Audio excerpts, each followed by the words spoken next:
Perfecto, ahora sí, Daniel, estamos ya transmisión en vivo en Facebook, ya podemos dar inicio con la sesión.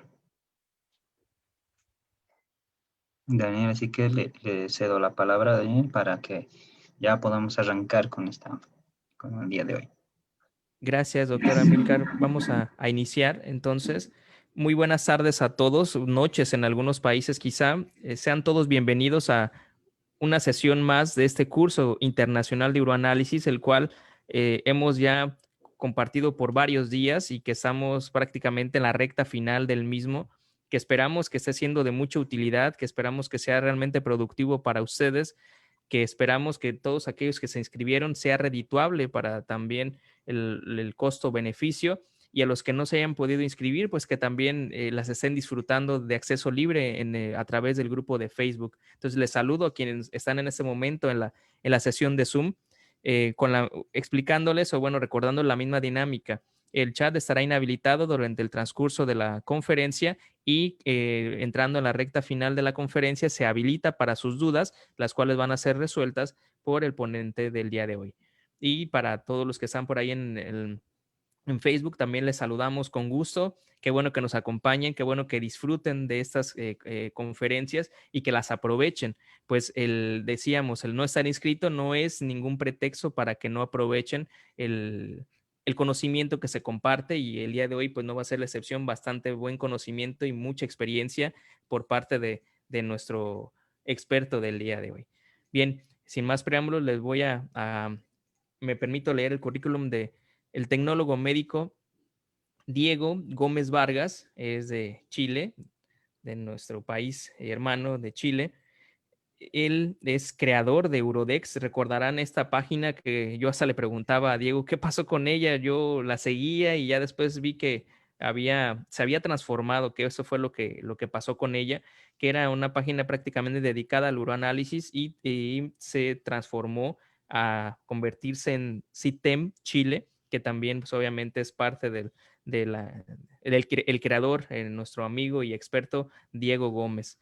Él se ha especializado en el área de uroanálisis y actualmente también en la parte de marketing digital. Tiene dentro de sus especializaciones también no solamente uroanálisis, sino también de unas subespecialidades en cristaluria, nefropatía diabética y la parte de divulgación médica. En su experiencia laboral, bueno, trabajó en la unidad de procesos informáticos de vida íntegra, asistencia en investigación y en laboratorios clínicos de su país. También dentro de las cosas destacables de su currículum, bueno, él es egresado de la Universidad Austral de Chile, es licenciado en tecnología médica con especialización en laboratorio clínico, hematología y banco de sangre, egresado en el 2016, casi recién salido del horno. Entonces es muy joven, sin embargo muy inquieto y bastante bueno en lo que se dedica. Tiene una publicación, un artículo de divulgación. También ha impartido varios cursos y charlas, entre ellos cursos de actualización de cristaluria, más de cristaluria y correlación del riesgo litogénico y diferenciación de cristales hexagonales. Recientemente incluso lo tuvimos en este grupo de uroanálisis, el cual seguramente muchos de ustedes lo recordarán. Entonces, bueno, él es el experto, nuestro ponente del día de hoy, el cual pues esperamos todos seguir aprendiendo y bueno, vamos a aprovechar su conocimiento. Le cedo la palabra, eh, amigo Diego, adelante. ¿Me escucha, Daniel? Sí, perfecto. Ya, ok. Muchas gracias por la presentación, gracias a todos por estar aquí, gracias por la invitación, por ser parte de esto. Ya, somos mucha gente de Latinoamérica, de muchos países distintos, pero nos une algo, así que muchas gracias por eso. Y el día de hoy vamos a continuar con lo que les pasó Daniel ayer, que es sobre cristaluria. ¿Ya? El día de hoy vamos a tratar, sí, un poquito más quizás difícil de poder diagnosticar, de poder diferenciar qué son los cristales por medicamento. ¿Ya?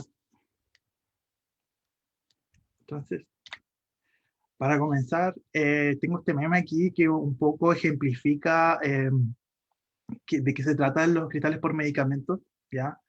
Porque es un poquito difícil, tal como dije, poder diferenciar los cristales entre sí, porque hay bastantes características a esto, ya que lo hacen muy similares y que hacen difícil poder diferenciarlos unos de los otros. Sin embargo, hoy día vamos a ver que hay algunas características que sí nos permiten darnos cuenta, ya que son efectivamente cristales por medicamentos.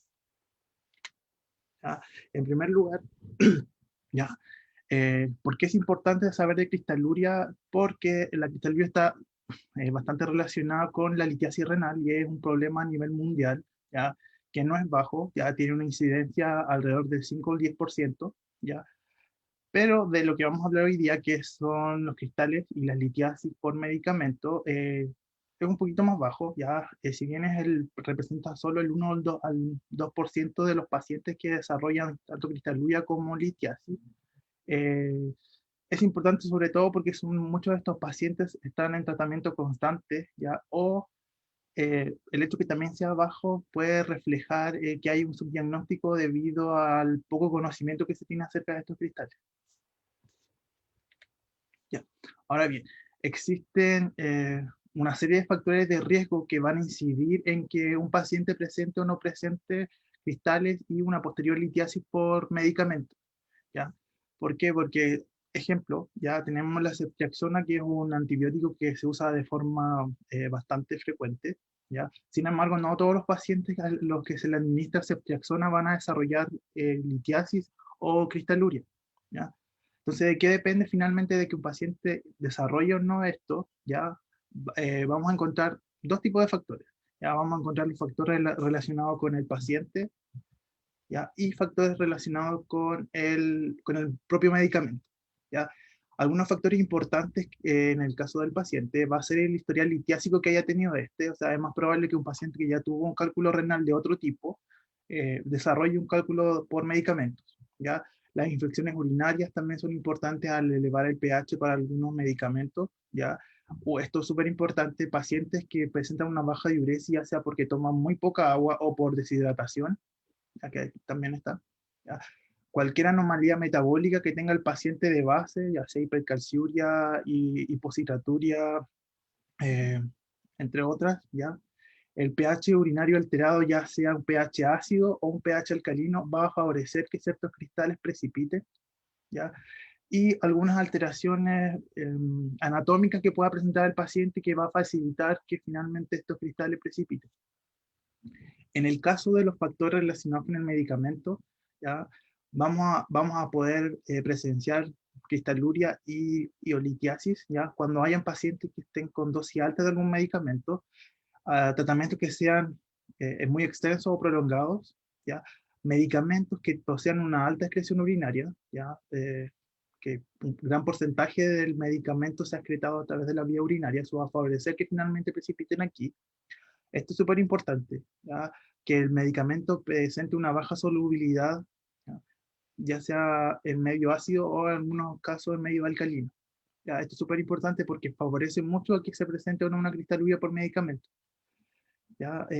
Las características propias del cristal, ya la forma que tiene, el tamaño que van a tener, las propiedades para maclarse, las propiedades para adherirse a los tejidos y a otros cristales, y la vida media que posee el medicamento.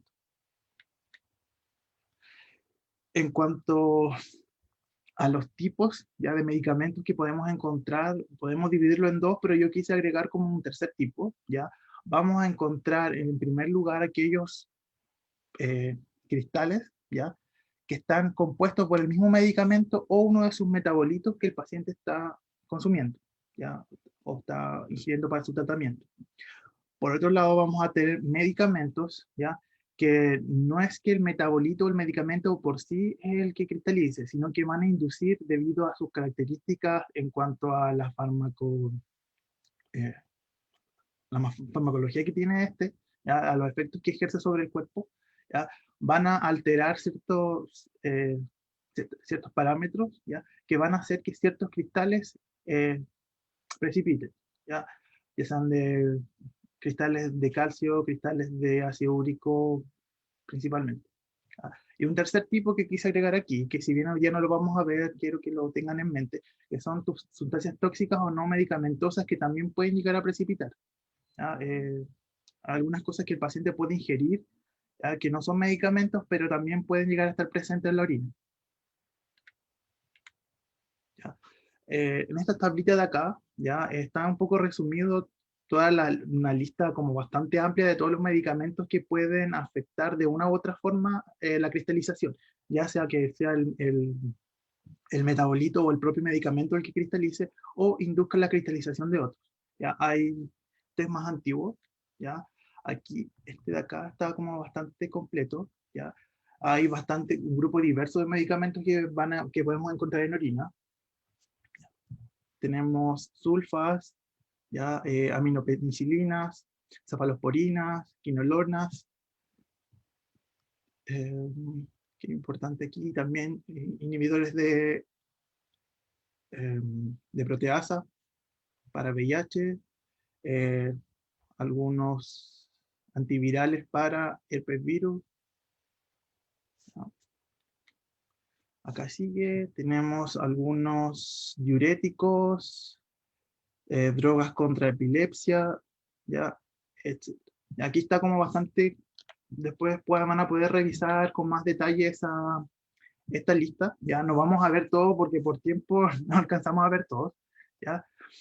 Y aquí también les puse estas dos cosas, ya por un lado el etilenglicol, que no es un medicamento, pero puede llegar a cristalizarse si el paciente lo llegó a tomar, ya sea por suicidio o por equivocación, ya también cristaliza en orina, y el consumo de tierra o arcilla, ya también puede llegar a cristalizar algunas sales que se pueden encontrar ahí y pueden aparecer en orina. ¿No? Aquí en esta tabla, después con calma van a poder revisar ya cuáles son los factores de riesgo y de cada droga. Ya vamos a hacer una revisión de algunas de las principales drogas que van a precipitar en orina y aquellas que pueden inducir la cristalización. Ya, hay más. Para comenzar, vamos a irnos un poquito a esta parte que es mucho más teórica, ya que tiene que ver con aquellos medicamentos que van a inducir la cristalización, es decir, que no es el metabolito ni el medicamento en sí el que va a cristalizar que vamos a ver en orina. Vamos a ver cristales de tipos que ya conocemos, oxalato de calcio, ácido úrico, ¿ya? Pero vamos a ver estos medicamentos que son importantes porque nos van a ayudar a entender de repente si es que vemos alguna cristaluria muy masiva, que si este paciente está tomando este medicamento, ¿ya? Habría que poner ojo y vigilar, ¿ya? Los primeros que vamos a ver son los inhibidores de la anhidrasa carbónica, ¿ya? En este caso, uno de los principales que he nombrado es la acetazolamida y algunos de sus análogos que están ahí, ¿ya? Este es usado principalmente para el tratamiento del glaucoma, ¿ya? Lo que hace finalmente la anhidrasa carbónica es disminuir el humor acuoso, ¿ya? Para que la presión dentro del ojo disminuya.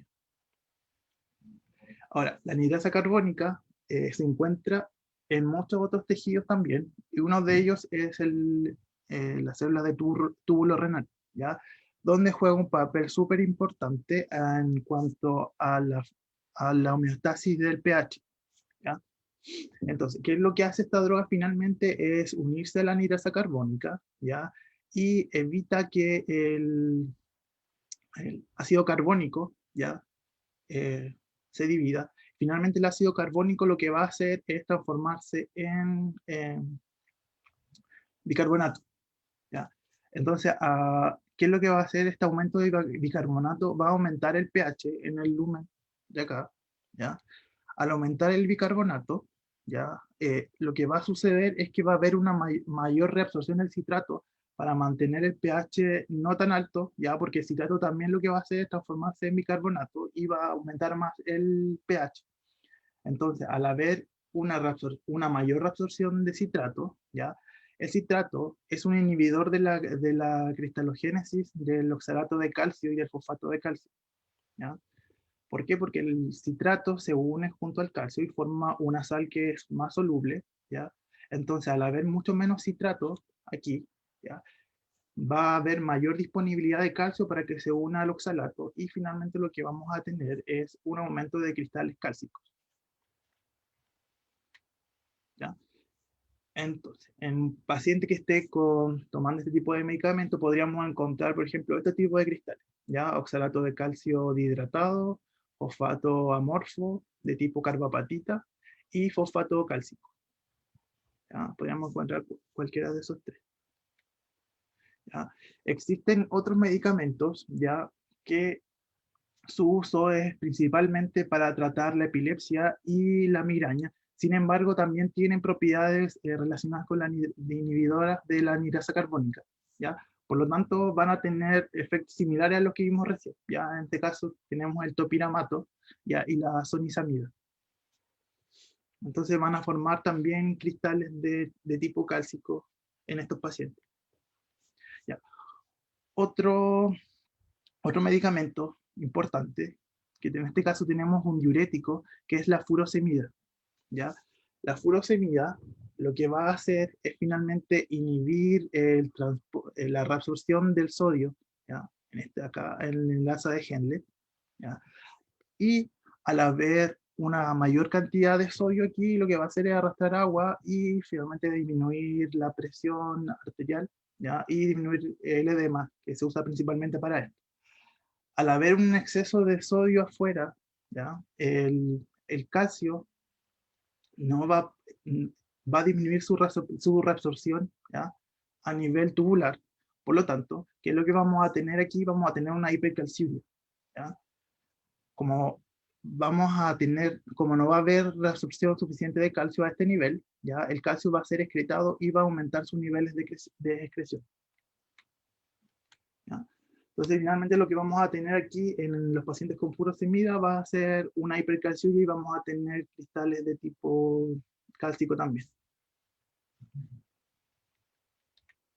¿Ya? Otro grupo importante de medicamentos que pueden inducir la cristalización son los antibióticos, ¿ya?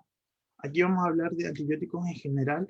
Principalmente esto se debe a la disminución de una bacteria que ayuda a la degradación del oxalato, que es el Oxalobacter formigenes, ¿ya? Esta bacteria que vive en el intestino, lo que hace es ayudar a la degradación del oxalato que entra por la dieta, ¿ya?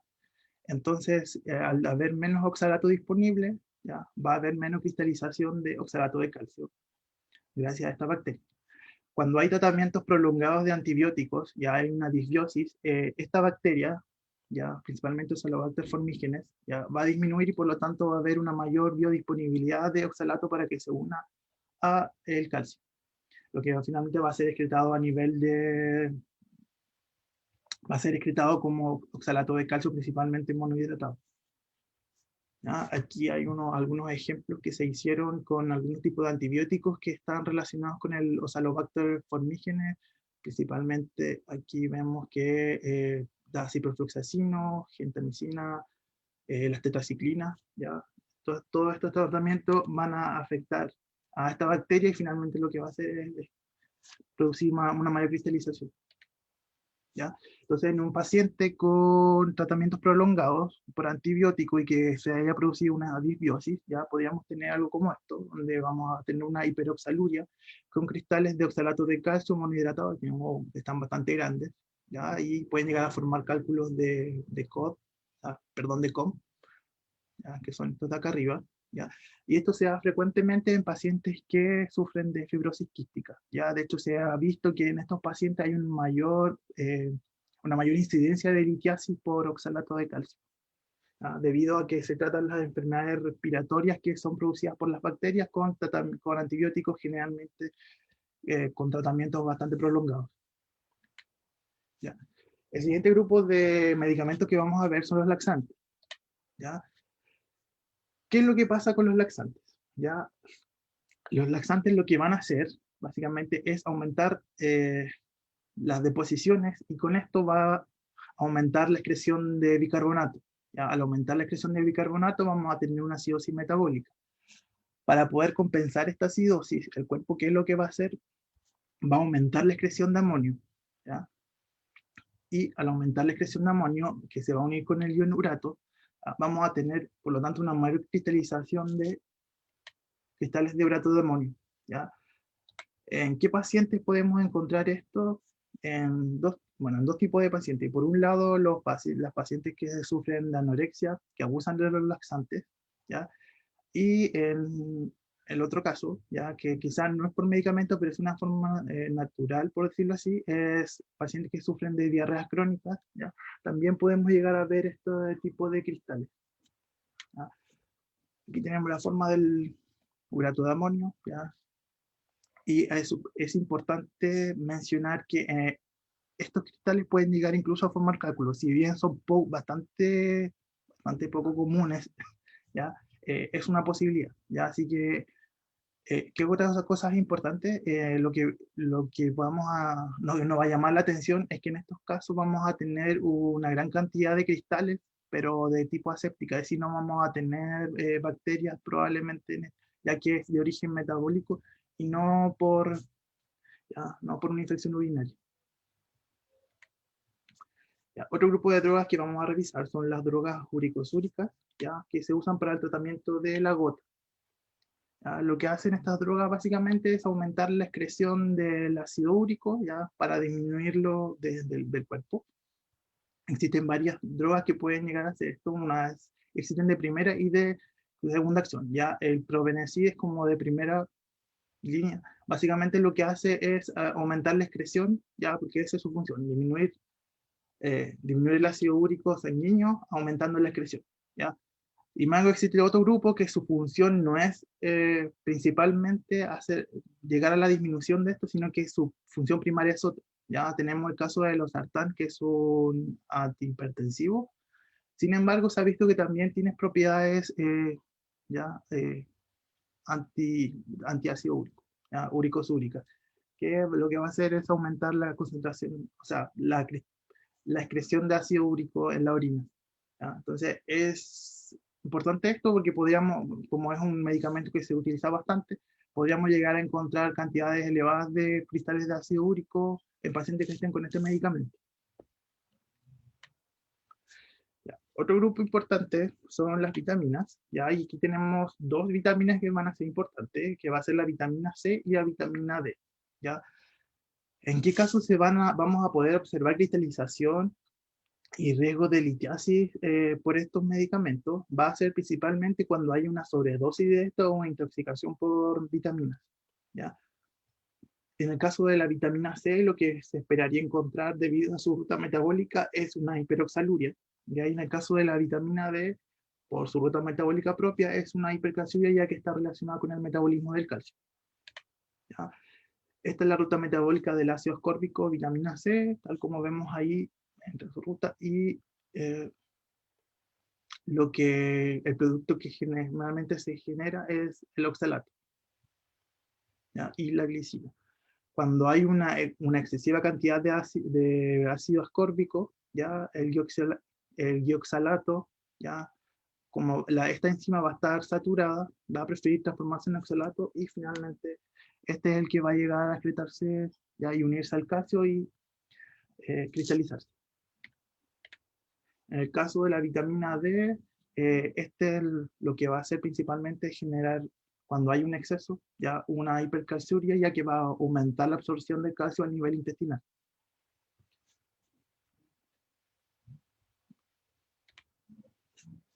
Vamos a pasar ahora quizá a la parte como más entretenida de la presentación, que van a ser los cristales ya que vamos a poder observar, ya sea el metabolito o el mismo medicamento, ¿ya? En su distinta forma.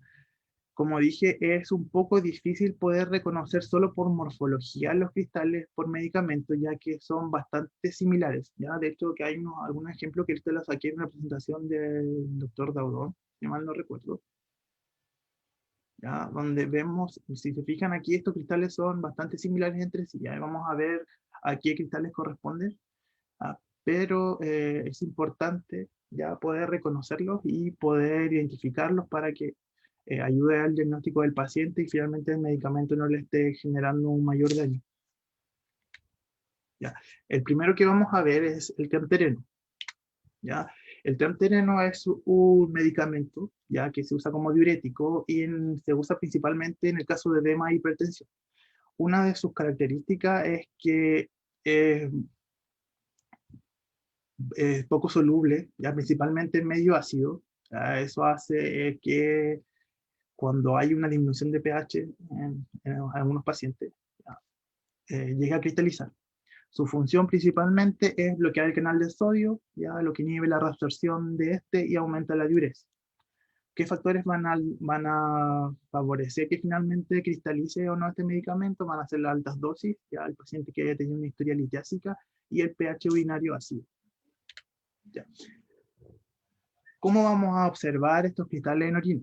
Ya en realidad son cristales bastante pequeñitos, de un leve color amarillo. De hecho, acá hay un cálculo que está hecho de tramtereno y vemos el color amarillo ya que presenta esto. Aquí hay una figura representativa de cómo serían estos cristales y los cristales se parecen bastante a los cristales de ácido úrico. ¿Ya? Son de hecho bastante parecidos. ¿Ya? Son láminas delgadas, sin embargo los bordes son mucho más gruesos y no son abusados como los del ácido úrico. ¿Ya? Si nosotros nos podemos revisar, por ejemplo, y a comparar estos de aquí, que son cristales de tramtereno, con los cristales de ácido úrico, vamos a encontrar unas leves diferencias, ya que quizá el borde no es tan grueso, ya que los bordes no son abusados como este, ya, y no existe maclación, ya en el caso del tramtereno. Si llegasen a haber dudas con este cristal, una prueba fácil de ejecutar es la solubilidad por calor, ya. El tramtereno con calor no va a desaparecer, debería mantenerse ahí. El siguiente cristal que vamos a ver ya son los cristales de primidona. ¿Ya? La primidona es un medicamento que se utiliza principalmente para la epilepsia. ¿Ya? Una de sus características que va a incidir en que este cristal precipite o no son las altas dosis, ¿ya? Que tiene este medicamento.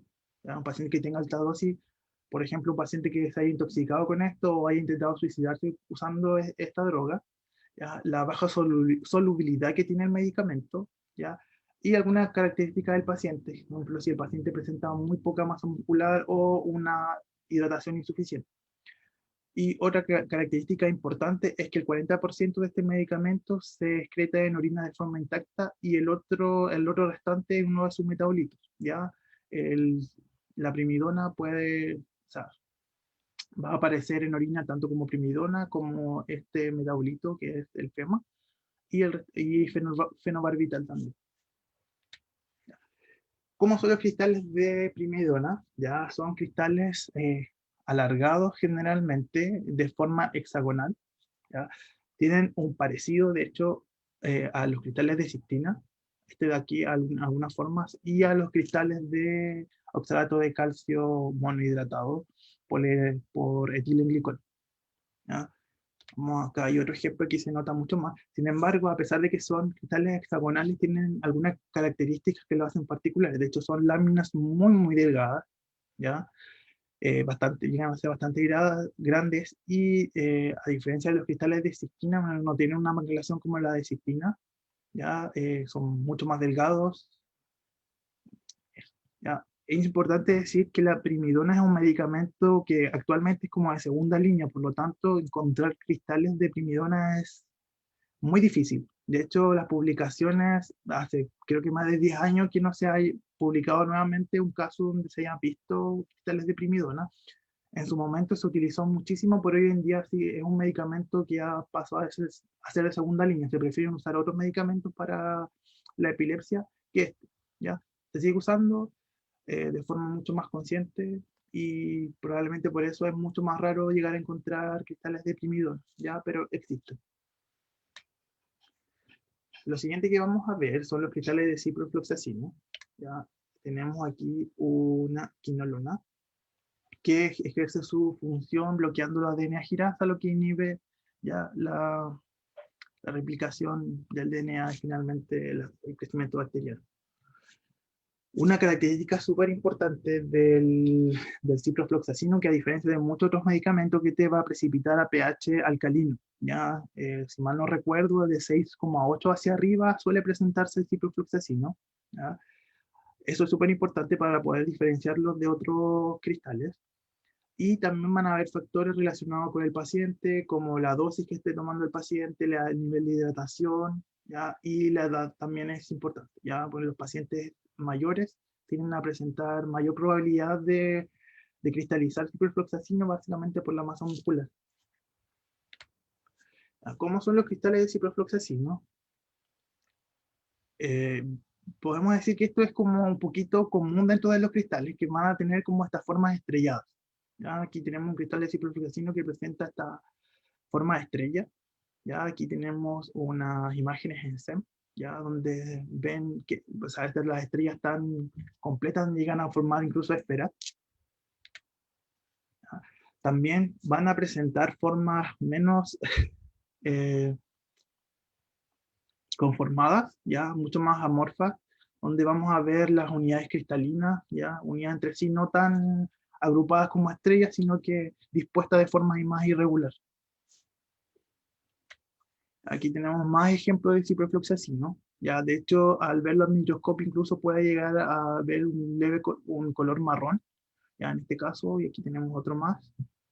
Aquí también tiene el color marrón, y esta es una forma mucho más irregular de presentarse. Una de las características importantes del ciprofloxacino es la precipitación intratubular que puede llegar a tener este medicamento. De ahí su importancia que haya que reportarlo e identificarlo. ¿Ya? El cristal, aquí tenemos esta forma como erizo o estrellada, puede crecer, llegar a crecer bastante e incluso ¿ya? Obstruir los túbulos renales. Ya aquí tenemos un corte donde vemos cristales de ciprofloxacino que están ahí obstruyendo uno de los túbulos renales. ¿Ya? De ahí que la importancia de poder reconocer este cristal ya por este medicamento y para que finalmente el doctor vea cuál es la decisión a tomar, ya sea que aumentar la diuresis, bajar la dosis o finalmente reemplazarlo por otro medicamento. Aquí es súper importante porque el ciprofloxacino puede utilizarse para algunas infecciones urinarias. ¿Ya? Y como las infecciones urinarias tienden a subir el pH, ya podemos llegar a ver esto en este cristal ya cuando se esté utilizando para infecciones urinarias. Los siguientes cristales que vamos a ver son los de los inhibidores de proteasa, ya que se usan para el tratamiento de VIH. Este de aquí no es, así, ya. El primero que vamos a nombrar es el Indinavir, ya que es uno de los como más conocidos inhibidores de proteasa que hay y que es más conocido su potencial litogénico y de cristalización. ¿Ya?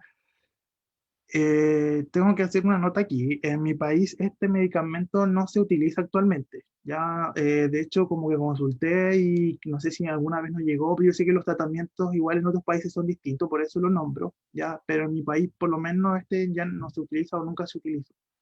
¿Ya? Su precipitación, ya, vamos a poder verlo de distintas formas. Ya va a presentar formas estrelladas, ya, formas de erizos. Una característica del indinavir es que posee como una especie de forma de astilla. ¿Ya? Esto de aquí creo que se ve, ¿ya? Es como si tuviese astillado. ¿Ya? Y esto es con luz polarizada, vemos ahí su birrefringencia. Aquí hay muchas más formas de indinavir. ¿Ya? Es importante recalcar que el indinavir es súper dependiente del pH. ¿Ya? Generalmente necesita una concentración de 300 miligramos a pH 5 para que pueda llegar a cristalizar. ¿Ya? Entonces, en pacientes que estén deshidratados, ya esto suele pasar en pacientes que o están insolados, pacientes que están deshidratados ya sea por fiebre o por diarrea, ya pueden llegar a presentar estos cristales. Aquí tenemos otro cristal de indinavir y aquí tenemos su presentación en cálculo. De hecho, los cristales que aparecen en orina, ya, si lo comparamos con los cálculos, son bastante similares en cuanto a su textura. Ya, esta textura como astillosa, porosa que tiene, está dado por estos tipos de cristales. Otro de los inhibidores de proteasa que hay, este quizás es mucho más conocido, que es el atazanavir, ¿ya? Tiene un potencial litogénico y de cristalizable mucho menor que el indinavir, ¿ya? De hecho, por eso se empezó a utilizar mucho más el atazanavir que el indinavir, ya que el indinavir tenía mucha incidencia de cálculos renales, ¿ya? Los pacientes VIH positivo que estaban en tratamientos, ¿ya?, con estos medicamentos, tendían a formar cálculos debido a la poca solubilidad que tiene este medicamento, ¿ya? Entonces se empezaron a buscar otras alternativas y una de ellas fue el atazanavir. Sin embargo, el atazanavir se empezó a ver que también poseía capacidad litogénica mucho menor que el indinavir, ¿ya? Y también pueden llegar a formar cálculos, ¿ya? Su forma es súper inespecífica en verdad, ya son pequeñas agujas delgadas que de hecho recuerda a otro tipo de medicamentos. Sería muy difícil solamente viendo el cristal poder identificar el atazanavir a menos que sepa que el paciente es VIH positivo y lo está tomando, ¿ya? Porque su forma es súper inespecífica, son agujas delgadas que hay otros medicamentos que también pueden llegar a tomar esta forma. Y al ver el cálculo también tiene esta estructura media porosa. Ya. Una cosa súper importante de estos dos medicamentos es que los dos medicamentos ya pueden llegar a producir nefritis intersticial. De hecho, aquí tenemos un cristal de atazanavir, una pequeña aguja delgada de atazanavir, y creo que aquí tenemos, sí, ¿ya? Pueden inducir ya la producción de leucocitos, ¿ya? Tanto el atazanavir como el indinavir. De hecho, aquí tenemos algunas células de uroepitelio y algunos histocitos que están degollando el atazanavir, o sea, el indinavir en este caso, ¿ya? Aquí una aguja de atazanavir. ¿Y qué característica va a indicar esto a nivel de sedimento urinario? Ya que vamos a poder encontrar una leucocituria séptica en estos pacientes. ¿Ya? O sea, vamos a encontrar una gran cantidad de leucocitos sin presencia de bacterias. Esto porque van a inducir la producción de estos. Y además características de células reactivas. ¿Ya? Presencia de vacuolas, aumento de tamaño de las células, ¿ya? Entre otros. El siguiente grupo que vamos a ver son las cefalosporinas y que va a estar dado principalmente por los cristales de ceftriaxona. Ya esta cefalosporina que se usa bastante, sobre todo en embarazadas y en niños, ya también puede llegar a precipitar, principalmente a nivel urinario y también a nivel biliar. ¿Ya? ¿Qué características vamos a encontrar en estos cristales? ¿Ya? Los cristales de ceftriaxona en verdad son pequeñas agujas delgadas, que creo que aquí se ven mucho mejor, que pueden llegar a formar esferas, y quizás esta forma es mucho más común de encontrar, que es como una especie de reloj de arena, ya que tienen ahí como una pequeña conexión entre medio, pero en verdad los cristales que están, por el que está formado la ceftriaxona son muy delgaditos, ya dentro de estos forman como esta especie de dos semiesferas. Aquí tengo algunos ejemplos que subieron el otro día el grupo de cristalización de ceftriaxona, y aquí podemos ver los cristalitos pequeños. Ya aquí está lleno de cristales de ceftriaxona. Es importante esto reconocerlo porque la ceftriaxona puede llegar a producir dos cosas. Por un lado, una obstrucción ya de los túbulos y un posterior daño a nivel celular de estos, y también la posibilidad de llegar a formar cálculos renales. Aquí tenemos más ejemplos de cristales de ceftriaxona y veamos cómo se unen esto y pueden llegar a formar esas esferas pequeñas.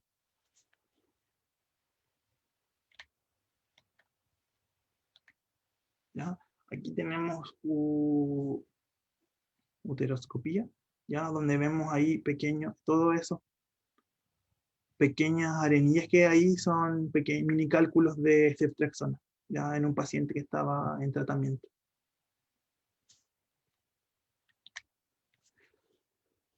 Otro grupo que vamos a revisar hoy día son los antivirales, ya que va a estar dado principalmente por el aciclovir, ya que se utiliza para el tratamiento de los herpesvirus. Características del aciclovir en general son bastante difíciles de reconocer, a menos que sepa que el paciente lo está consumiendo, ya, porque se pueden confundir con otros cristales. Los patrones de interferencia son bastante similares, ya. La característica que sí podríamos indicar de que nos puede dar pista de que puede ser aciclovir, ¿ya? Es porque estos cristales presentan algunas veces, no todos, ya, una forma que se llama ribbon o de lazo, ya, que son estos cristales que son bastante, mucho más anchos, ya, que en la foto de aquí se ve mejor, ya, aquí esto. Son como especies de láminas que se llega a formar el aciclovir. Además de las agujas típicas que forma, tiene esta forma de lazo, ya, estas son láminas de aciclovir también. Y aquí hay varias fotos que son del doctor Fogassi. Ya, ahí está, estas láminas que son de aciclovir. ¿Ya? Como dije, es súper difícil poder identificar por microscopía la aciclovir. En este caso tendríamos que sospechar de no sé, es que el paciente tenga algún otro tipo de exámenes o consultar la clínica simplemente para poder identificarlo. ¿Ya? Pero, y estos cristales en forma de lazo podría darnos quizás pistas de que efectivamente es, pero no siempre van a aparecer. ¿Ya? El siguiente grupo que vamos a ver son las aminopenicilinas, ¿ya? Y estos antibióticos, ¿ya? Lo que hacen es inhibir la pared celular de las bacterias. Y vamos a tener dos principales medicamentos dentro del grupo, que va a ser la amoxicilina y la ampicilina. Características que hacen que este medicamento cristalice son la solubilidad a pH ácido, ¿ya? Y factores relacionados con el paciente y las dosis. Ya siempre vamos a ver pacientes deshidratados, niños ya con dosis elevadas y tratamientos prolongados. Es más o menos similar en todos los pacientes de por qué finalmente cristalizan, ¿no?, estos medicamentos. ¿Ya? Algunas características de la amoxicilina en este caso, ¿ya? Vamos a tener como esta forma que se llama punta de escoba, ¿ya? Que pues, recuerda como una escoba vieja. ¿Ya? Esta forma es levemente característico de la amoxicilina. Ya vamos a ver agujas delgadas, en algunos casos pueden llegar incluso a tomar un leve color marrón. ¿Ya? Aquí tenemos un SEM de amoxicilina, aquí vemos las agujas, ¿ya? Que pueden llegar incluso a formar esta especie de erizos. Aquí tenemos más ejemplos de amoxicilina, aquí con luz polarizada, vemos cómo polariza. Aquí está la forma que yo le dije, forma de punta de escoba. Hay agujas sueltas también. Ojo que no siempre se van a ver esta forma, ya a veces incluso pueden precipitar simplemente como agujas sueltas. ¿Ya? Aquí tenemos más ejemplos. ¿Ya? Y tenemos agujas sueltas, esta forma de escoba. ¿Ya? Aquí tenemos como la forma de gavilla. O manojo, sí, manojo de trigo también le llamo. ¿Ya? Porque recuerda aquí a una especie de manojo de trigo. Aquí tenemos otra cristaluria por amoxicilina. En este caso vemos el color de la orina, vemos que está bastante turbia. Ya, de hecho, creo que si uno se acerca incluso puede ver los pequeños cristales ahí precipitándose. Esto fue lo que se encontró en esa orina del paciente. Ya aquí vemos la forma de manojo de trigo o punta de escoba, la forma de gavilla y aguja suelta. Ya en este caso son bastante delgadas las agujas de amoxicilina. Aquí tenemos otro caso, ¿ya? También orina turbia, con este leve color café, y aquí se obtuvo esto. ¿Ya? Los cristales de ampicilina son bastante semejantes a los de amoxicilina. De hecho, sería muy difícil también poder identificar solamente por morfología si son ampicilina o amoxicilina. Ya habría que consultar ahí la clínica del paciente. De hecho, yo creo que si uno llega a ver esto, siempre dudar de que puede ser uno o el otro. Quizás la única característica que puede diferenciarlo de la amoxicilina es que los cristales son un poco más gruesos, mucho más anchos, ¿ya? Y algunas veces tienen esta bifurcación, ¿ya?, en dos. No siempre se presenta, pero es mucho más común, según lo que yo he visto, que los cristales de ampicilina lo presenten. Esta especie de bifurcación aquí y aquí también se ve, ¿ya? Y como vimos, son cristales mucho más anchos que los de amoxicilina. ¿Ya? La ampicilina también puede llegar a formar cálculos renales, ¿ya?, al igual que la amoxicilina, por eso de ahí su importancia de poder reportarlos y que ajusten la dosis, aumenten la hidratación del paciente o el antibiótico sea reemplazado por otro. Ya aquí vemos que la unidad de cristalina son mucho más anchas Y aquí vemos un pequeño cálculo hecho de ampicilina, ya ahí vemos la unidad cristalina, cómo se está formando. Ya, pasamos a un grupo bastante peculiar, que son las sulfonamidas, ya, porque presentan un polimorfismo bastante grande, ya, en cuanto a formas que podemos encontrar en la orina. Ya, entonces las sulfonamidas lo que hacen es inhibir el crecimiento bacteriano a través de la inhibición de la síntesis de purina. ¿Ya? Aquí vamos a tener dos antibióticos súper importantes. ¿Ya? Uno es la sulfadiazina. Este antibiótico, el principal uso actual que se le da es para el tratamiento de la toxoplasmosis cerebral. ¿Ya? Entonces, en estos pacientes, ¿ya? Pacientes generalmente VIH positivo que están con una toxoplasmosis, ya podemos llegar a encontrar este tipo de cristal. La forma que tienen, hay varias formas, ya una de ellas va a ser esta forma que se llama forma como de hongo, ya que podemos ver ahí. También pueden llegar a formar estas esferas, ya, de unidades cristalinas, y es importantísimo poder informarlo, ya que este tiene un poder litogénico bastante alto. Ya aquí tenemos varios cálculos de sulfadiazina. Vamos a ver alguna otra forma de la sulfadiazina. Ya aquí tenemos, esta es una foto muy antigua. Aquí tenemos un cálculo de sulfadiazina que tiene como un leve color y esta especie de textura, ya que también la vimos acá, especie como muy porosa. Y aquí hay otra forma que tiene la sulfadiazina, que es como una especie de plumero, ya de escoba mucho más pequeñita. Esta es una foto más actual y esta es más antigua y la forma es como la misma. ¿Ya? Aquí tenemos más ejemplos de sulfadiazina y vemos esta especie como de abanico, ya que forman aquí más, y ella esta tiene mucho más forma de abanico y algunos recuerdan más a una especie de hongo. ¿Ya? Eh, Características, el color, la forma que vamos a encontrar aquí, ya puede estar acompañado en algunos casos de leucocitos, ya, y eritrocitos. ¿Ya? Algunas otras formas, ya, de la sulfadiazina. Ya. Aquí entramos a otra sulfa súper importante, que es bastante más conocida, que es el sulfametoxazol, ¿ya?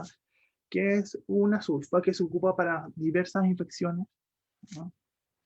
Y este puede llegar a tomar una infinidad de formas distintas, ¿ya? Tiene un polimorfismo bastante amplio. Vamos a ver varias de las formas que puede llegar a tener.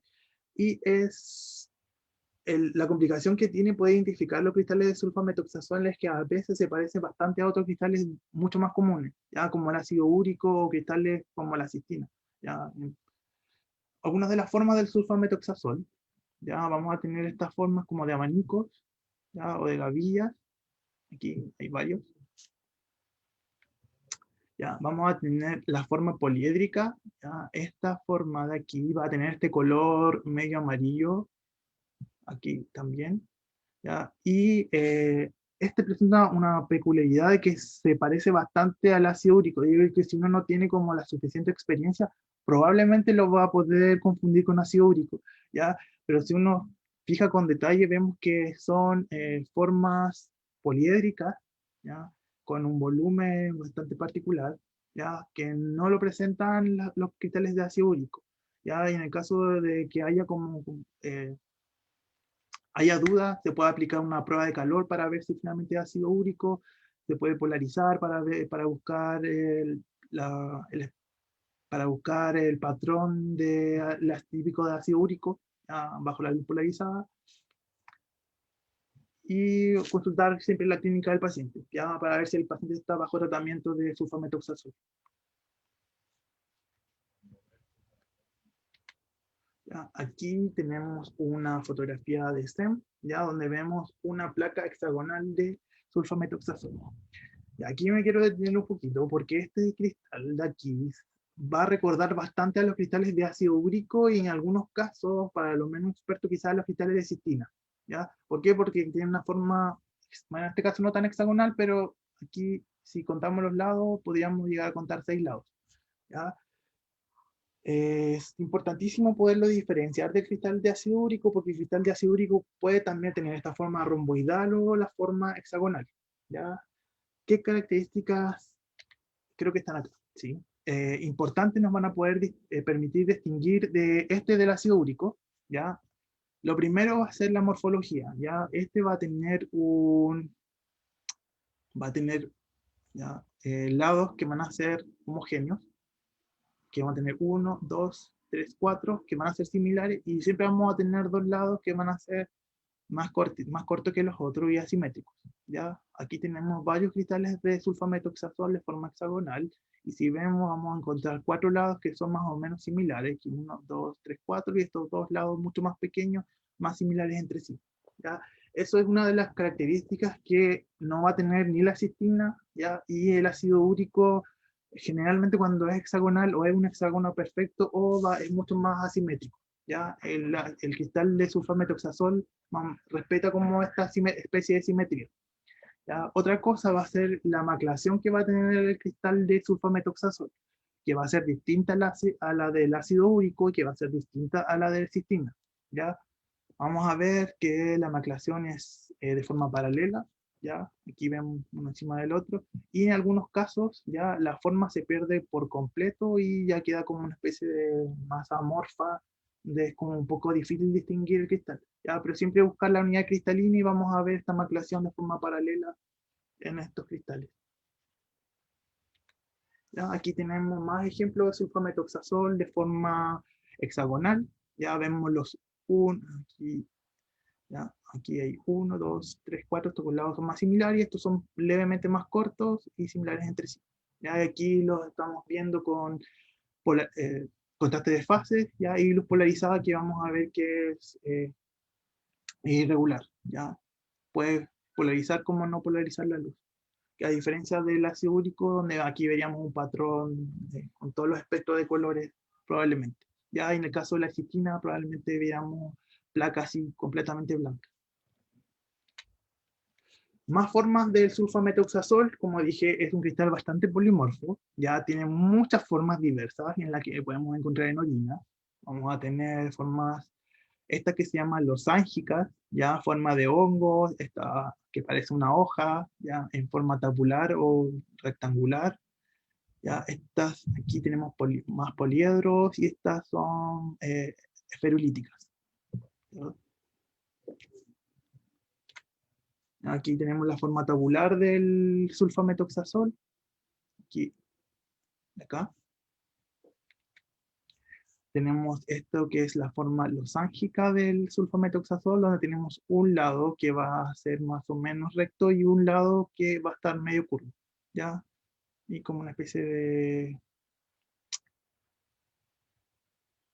de semicircunferencia. Tenemos muchas más formas aquí del sulfametoxazol. Aquí tenemos forma esferulítica, aquí tenemos las placas hexagonales, ¿ya? Más formas esferulíticas, ¿ya? Aquí tenemos la forma ahí como una especie de hoja, la que vimos, que es similar a la que estaba acá, ¿ya? Que es esta especie como de hoja, flor o estrella. Entonces, para finalizar, después que vimos todos estos cristales, ya algunas recomendaciones que voy a dar acerca de su identificación y de su informe. ¿Ya? Lo primero es súper importante poder conocer o consultar los antecedentes del paciente. Ya nos va a ayudar un montón, nos va a ayudar mucho a poder identificar de mejor forma estos cristales, especialmente cuando no tenemos dudas. ¿Ya? Entonces, poder saber si el paciente está bajo tratamiento de algún fármaco, si está con alguna enfermedad base, si está en tratamiento, ya. Ojalá pudiese venir esta información de forma automática, o sea, en la preanalítica, pero no siempre, sé que no siempre es así. Y en ese caso, ojalá poder acceder a esa información. O sea, si yo puedo llamar o puedo consultar, poder obtener esa información, va a alivianar y hacer mucho más fácil mi trabajo. ¿Ya? Lo segundo es en cuanto al informe. ¿Ya? En algunos casos va a ser súper difícil poder arriesgarse a decir, yo observo cristales de ciprofloxacino o veo cristales de sulfametoxazol, ¿ya? Excepto quizás algunas formas. pero lo que yo sugiero es poner, informar cristales sugerentes a medicamentos, si es que no quieren arriesgarse y no están seguros, ¿ya? O cristales de origen desconocido, si de repente ven formas raras que no le coincide con nada y desconocen, por ejemplo, si el paciente está o no con tratamiento, ¿ya? Porque podemos ver quizás algunos cristales que no estamos seguros finalmente si son de medicamentos o no. ¿Ah? Entonces, mi recomendación es poner eso, cristales de origen desconocido. Importantísimo también que cuando veamos esto es conocer los cristales mucho más comunes. Ya para poder diferenciar cristales medicamentos necesitamos conocer muy bien ya, la morfología y las técnicas para poder diferenciarlos. Ya, la polarización, la solubilidad de los cristales que son mucho más comunes. Los cristales por medicamentos son mucho menos comunes de encontrar. Es más probable que quizás los cristales que veo sean de ácido úrico o alguna forma rara de algunos cristal común que sea un cristal medicamentoso. Por eso es importantísimo conocer las características de los cristales comunes. ¿Ya? Y finalmente, es súper importante que si llegásemos a ver cristales dentro de, o sea, cristales dentro de cilindros, ya también lo informemos. ¿Ya? Porque ahí estaríamos hablando de otro tipo de daño, entonces informar también cilindro con incrustación de cristales medicamentosos, si es que lo hubiera. ¿Ya? Eso fue la presentación. Muchas gracias.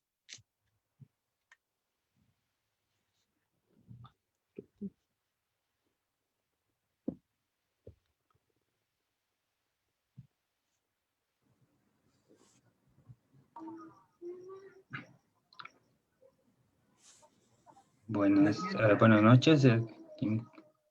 ¿Me escucha, Diego? Sí, sí lo escucho. ¿Cómo está?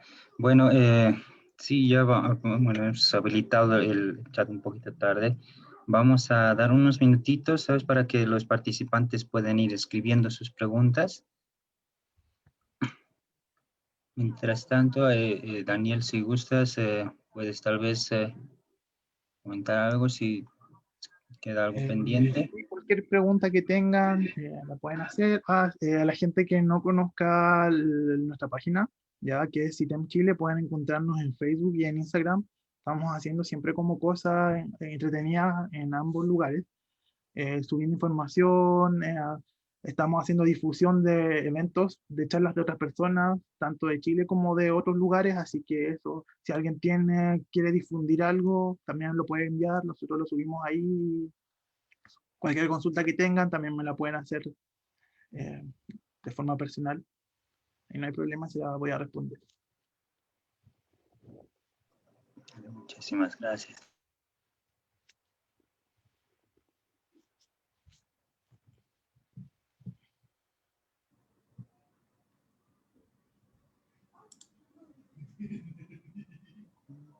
Bueno, vamos a dar tal vez inicio y algunas preguntas ya han estado escribiendo los participantes. Mientras se va respondiendo, bueno, van a ir escribiendo los otros participantes. Bueno, Eric Rafael Ibarra pregunta si bueno, que no recuerdo bien si las primeras imágenes mostraba las pruebas de solubilidad o alguna tabla para realizar las pruebas de solubilidad de estos cristales. Buena pregunta es. No, las primeras tablas es la lista de medicamentos que pueden producir cristaluria, ¿ya? Y litiasis. Tanto los que, tanto los que el metabolito o la misma droga produce los cristales o que pueden inducir. Ya esa tablita ahí está como súper completa y después la van a poder revisar. Van a ver que hay muchos más medicamentos que pueden inducir la cristaluria. No pude poner todos por un tema de tiempo, ¿ya? Pero hay un par más.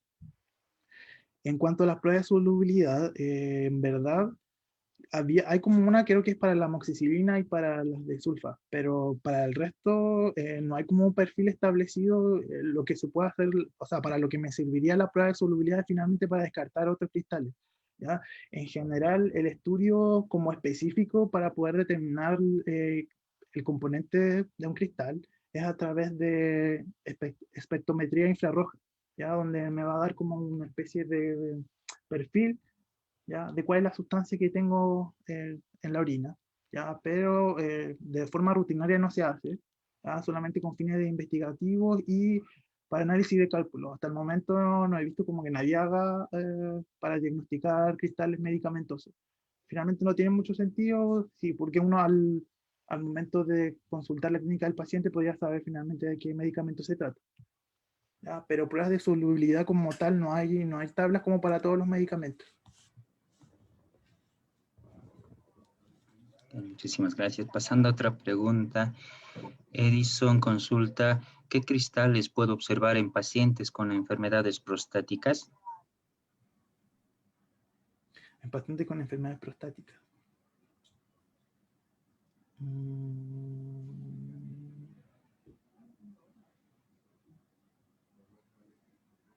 Bueno, ahí vamos a poder encontrar otro tipo de cristales que serán no tan relacionados con medicamentos. Porque ahí de partida va a depender, como la charla está enfocada en medicamentos, qué tipo de medicamentos esté consumiendo el paciente en ese momento. ¿Ya? Ahora bien, las enfermedades prostáticas lo que va a hacer, sí, ya es que va a beneficiar que, por ejemplo, si hay una prostatitis, ¿ya? O un aumento de la próstata, es que precipiten cristales, pero en general, independiente del medicamento o quizás cristales de otro tipo.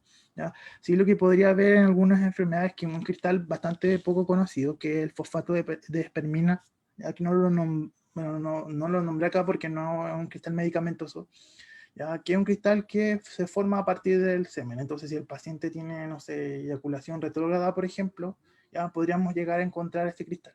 Pero como tal, un cristal específico por enfermedades prostáticas no hay. Muchísimas gracias. Otra consulta de Jenny es, ¿los cristales de medicamentos se reportan por apreciación, escasos, moderados y abundantes, o solo se reporta la presencia de ellos? Se reporta por apreciación. Ya como los demás elementos, vamos a indicarlos como escaso, regular, abundante. Especialmente si están abundantes, va a ser distinto a encontrarlo escaso. ¿Ya? Y de hecho, otro factor que va a importar bastante es el tamaño en el que podemos llegar a encontrar. De hecho, uno podría poner una nota ahí, dice que los cristales, por ejemplo, de amoxicilina o de ciprofloxacino, que lo podemos identificar, están inmensamente gigantes, ¿ya? Es preocupante. Ya imagínate que ese cristal probablemente tuvo que pasar por el uréter, ya, y salir por ahí, ya, arrastrando tejidos, células, sangre probablemente, ya. Entonces, quizás esa característica podría indicarlo como una nota si los cristales están, no sé, ocupando todo el espacio del microscopio, están muy gigantes. Pero como, como base, informarlos como escaso, regular, abundante. Perfecto. Muchísimas gracias. Pasando a otra pregunta, Acela consulta, ¿la luz polarizada me puede ayudar a diferenciar los cristales de hidroclorotiazida y ácido úrico? Sí, ya, básicamente porque vamos a tener lo maravilloso que se ven los cristales de ácido úrico bajo la luz polarizada, ya, a diferencia de los cristales por medicamentos como por ejemplo el sulfametoxazol, ya, que va a ser distinto. Eso, en ese caso sí. Ahora, la luz polarizada, si bien es maravillosa, en el caso de los medicamentos, es bastante variable. Ya hay medicamentos que son refringentes, algunos sí, y de hecho algunos no. Incluso dentro de la misma especie podemos encontrar en tu mismo campo algunos que sí polaricen, otros que no polaricen. ¿Ya? Ocupar la luz polarizada como una herramienta más ya de poder llegar a identificar los cristales. Muchísimas gracias. Sí. Gris, perdóname un segundito.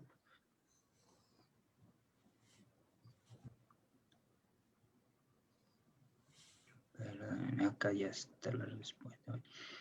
Fabián consulta, ¿el consumo de drogas ilegales y el alcohol promueve la litogénesis? ¿Qué tipo de drogas son más tóxicas al riñón? Sí, ya. Ahí entramos en otro tema, ¿ya? Eh, Hay que pensar que no todas las sustancias que uno consume o toma, ¿ya? O se ingiere en el cuerpo, van a cristalizar. porque hay un montón de factores que afectan que una sustancia o no cristalice en la orina, tal como comenté, y una de ellas es la solubilidad que tiene la sustancia. Ya necesita a veces una cantidad exageradamente alta para que llegue a cristalizar, y en otros casos basta con concentraciones un poco más pequeñas para que ésta cristalice, ¿ya? Porque si no cristalizarían un montón de sustancias y en realidad no todas cristalizan porque la solubilidad es mucho más alta. Otro factor importante va a ser el pH. Ya hay sustancias que necesitan un pH mucho más alcalino o muy ácido para que puedan cristalizar. Y hay otras que no. Entonces, estas características hacen que muchas de las sustancias que nosotros consumimos ya o ingeriendo en el cuerpo finalmente no cristalicen. Ya son muy solubles, muchas de ellas.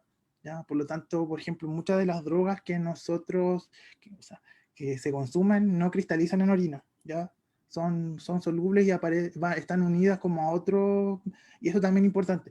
Al momento de metabolizarse, ya pueden irse por otras vías, ya respiratorias, por las heces, por la vía biliar, por el sudor, ya no solamente por la orina, ya como por ejemplo el alcohol, si bien se va por una parte por la orina, también se expele a través del aliento. Eso. Entonces también hay muchas de estas sustancias se unen como a otras y hacen que sean mucho más solubles para poder eliminarse a través de la orina. Entonces, en general, por ejemplo, yo no he visto ningún caso de drogas, ¿ya? O de alcohol que produzca cristaluria, ¿ya? Por lo menos las sustancias que les mostré hoy día son la mayoría que están descritas en la literatura que se han podido observar. Ahora, no hay que confiarse, ya, porque siempre están apareciendo nuevos medicamentos, hay nuevas drogas que están apareciendo, pueden haber nuevas intoxicaciones, no sé, pacientes que estén probando nuevas cosas y pueden llegar a intoxicarse y pueden llegar a aparecer. Ya hay, siempre están apareciendo cosas nuevas, entonces podemos llegar a verlo. De hecho, hace poco ya vi un paper donde había una paciente que se intoxicó con creatinina, ya que es el suplemento deportivo para aumentar la fuerza, y se observaron cristales de creatinina en orina, que son súper raros de encontrar y solamente se hallan como en pacientes que tienen una destrucción muscular muy alta. Y en este caso, una paciente que se intoxicó probablemente con algún suplemento de creatinina, y se llegaron a observar estos cristales en la orina, ¿ya?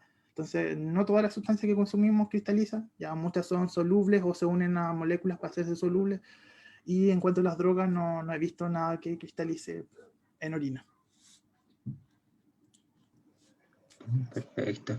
Otra consulta acá de Judith es, ¿podría interferir los medicamentos y metabolitos presentes en el examen químico de la orina?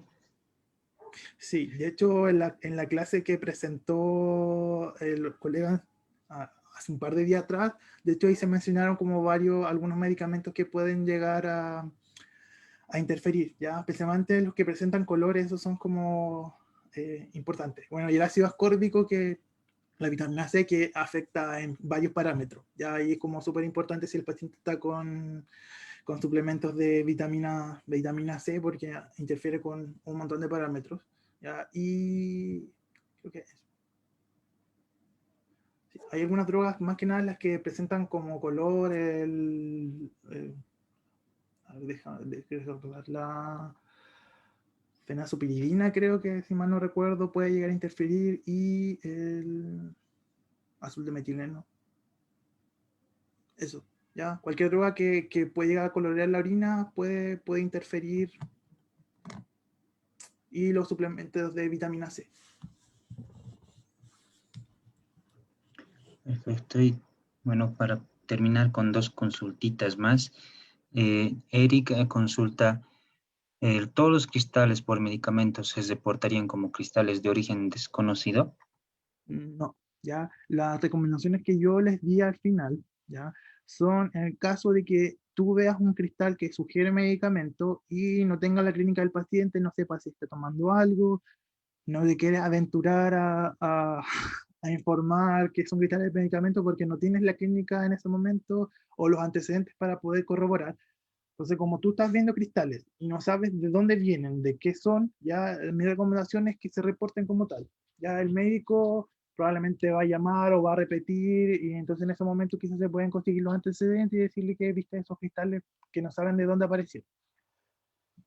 Lo que generalmente uno lo que hace es reportar cristales de origen medicamentoso, ya cuando sabe que el paciente está con algún medicamento y tampoco quiere como arriesgarse. Ahora, si tú sabes que está tomando amoxicilina en grandes dosis o que está con ciprofloxacino en dosis o se intoxicó con primidona, ya uno podía poner ahí, se observan cristales de tal, ya se recomienda corroborar. Es más que nada como para que, como no son pruebas confirmatorias finalmente, es difícil como eh, definir que finalmente es ese medicamento.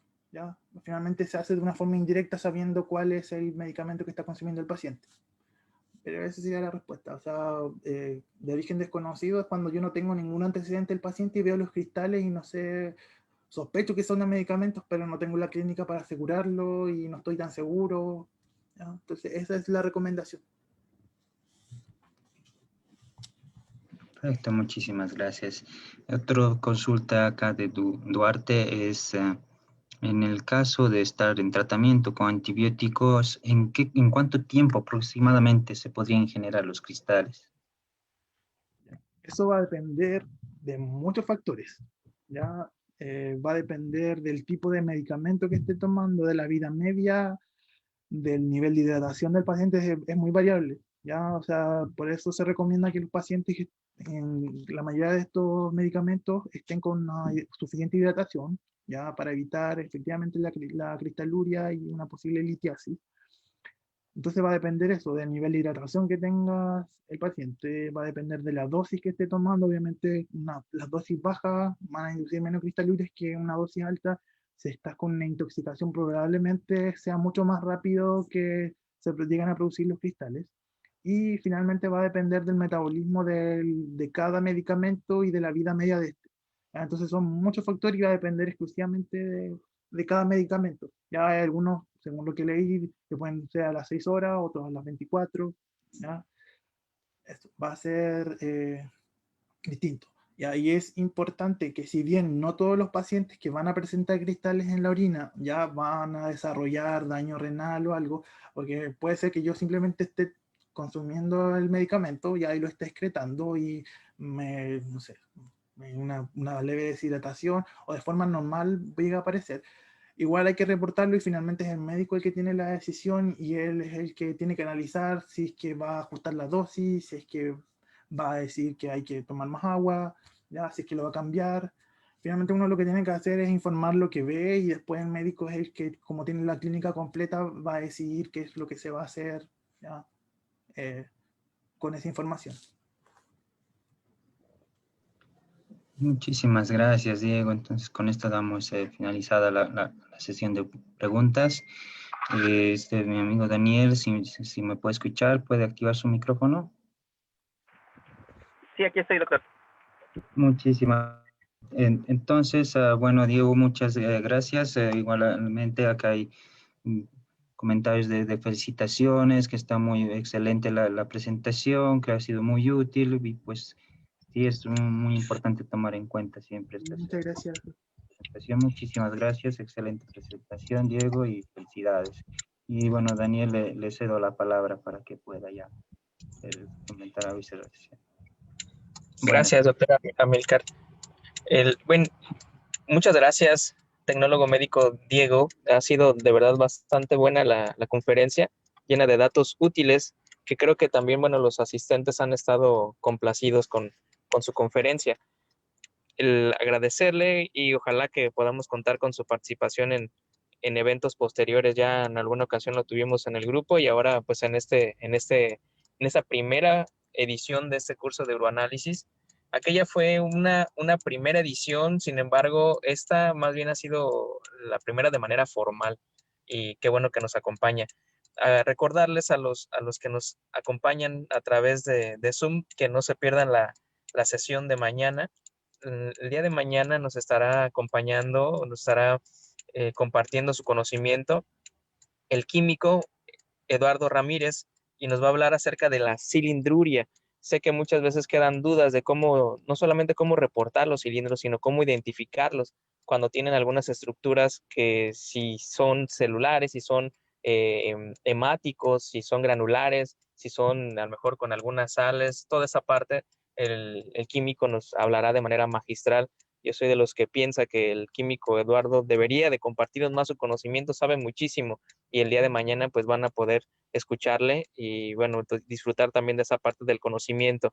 El día lunes, recordarles que tenemos, bueno, su servidor va a compartir con ustedes la parte post-analítica del examen de orina, ya que vimos todo lo del sedimento urinario, también la parte del examen químico, preanalítica. Ahora algo y una pregunta muy importante, ¿cómo vamos a reportar todo lo que a lo mejor hemos visto como novedad o actualización? Pues bueno, de ello su servidor les va a hablar el día lunes y vamos a concluir este curso el día miércoles con verificación de desempeño por parte del bioanalista Juan Álvarez de República Dominicana. Entonces, por favor, estén muy al pendientes. Vamos a estar como todas las conferencias anteriores compartiéndoles el día de la conferencia, quién va a estar y a qué horas van a estar para que tengan acceso y obviamente compartirles el enlace de Zoom a todos ustedes y a quienes nos siguen por Facebook también les agradecemos que estén allí, que hayan estado participando en estas conferencias y en esta particularmente también los vi muy activos. Gracias. Vamos entonces o aprovechen esta parte que tenemos para ustedes del acceso libre en el grupo. Y solamente para concluir, es invitarles a las siguientes conferencias, pero también a lo que tenemos posteriormente que les vamos a notificar acerca de un curso de control de calidad. Ya nuestros amigos del Instituto de Estandarización del Laboratorio Clínico del Perú nos van a confirmar fechas y todo lo demás, pero bueno, les voy adelantando esta premisa para que lo vayan tomando en cuenta quienes a lo mejor quisieron ser acreedores al libro de control de calidad y no pudieron, pues bueno, van a tener una segunda oportunidad con este otro curso que va a ser de la misma calidad, del mismo nivel que hemos tenido en ese curso de euroanálisis. Entonces, no me queda más que agradecerles el favor de su atención y solicitarles que estén presentes en estas conferencias que nos restan, que ya estamos en la recta final, solamente nos restan 3 conferencias de las 15 que eran. Bueno, vamos a tenerlas en estos días. Muchas gracias a todos y cualquier cosa, cualquier duda, cualquier inquietud, estamos a sus órdenes. Gracias, doctora Amílcar, por su siempre valiosa colaboración y gracias nuevamente, tecnólogo médico Diego Gómez. Muchísimas gracias. De nada, pues aquí Daniel siempre trabajando para que todo salga bien. Muchísimas gracias, tecnólogo Diego, por la presentación y hasta otra oportunidad. Hasta luego, bonita noche. Bonita noche, hasta luego, hasta luego.